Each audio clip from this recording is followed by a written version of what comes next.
আসসালামু আলাইকুম। দেখেন ভাইরা গ্যাসের চুলা কেমনে ঠিক করে। এই চুলাটা ডবল চুলা, কিন্তু চুলাটা এক সাইড ঠিক আছে, এক সাইড ঠিক নেই। এখান থেকে গ্যাসটা এখান থেকে আসে না দেখিয়া আপনার এটা জ্বলতে আসে না। এখন এইখানে থেকে সমস্যা, এর জন্য আমি একটু ট্রাই করতে আসি।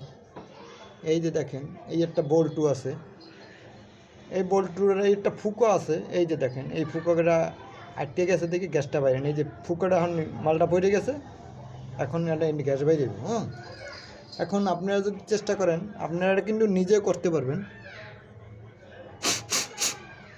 এখন আপনার এটারে আবার আটকাই দিলেন, ময়লাটার জন্য গ্যাসটা আসে না। আটকাই দিয়ে আপনি সুন্দর করে এটারে এই যে টাইটটা দিলেন, দেখেন ভাই, টাইটটা দিলে এটা আটকাইলেন। হ্যাঁ, আটকাইয়া আপনার এই জিনিসটা আবারও এখানে এইভাবে বসাই দিলেন।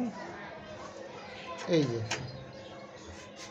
বসাই দিয়া আপনার এই ওয়াশারটা প্রথম লাগাইবেন। লাগানোর পরে নাটটা টাইট দিলেন। এখন আপনার কিন্তু চুলাটা আপনার ওকে হয়ে গেছে। অনেকে মনে করে কি যে চাবিতে সমস্যা বা চুলা পাল্টান লাগবো না।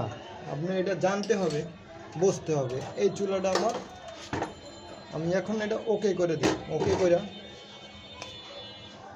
আমি এই যে জিনিসটা আমি খুললাম, এই জিনিসটা আমি খুললাম, এই জিনিসটা আমি লাগাই দিলাম, যেন আমার এটা গ্যাসটা লিক না করে। লাগাই দিয়া আমি এটারে টাইট দিলাম, কিন্তু সাবধানে করতে হবে।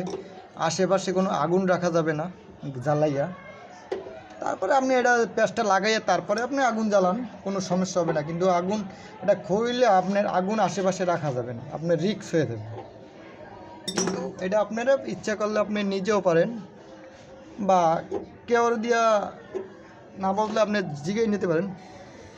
এই যে দেখেন, আমি এখন এই চুলাটায় প্রবলেম আছিল, এখন আমি চুলাটার সমাধান করে দিলাম। এই যে এখন চুলাটা আমার ওকে হয়ে গেল। দেখেন দেখেন, এই যে এক সাইডে গ্যাস ওঠে, এটা একটু যদি এক সাইডে কম গ্যাস ওঠে, এটা ঠিক মতন বসাই নিতে হবে।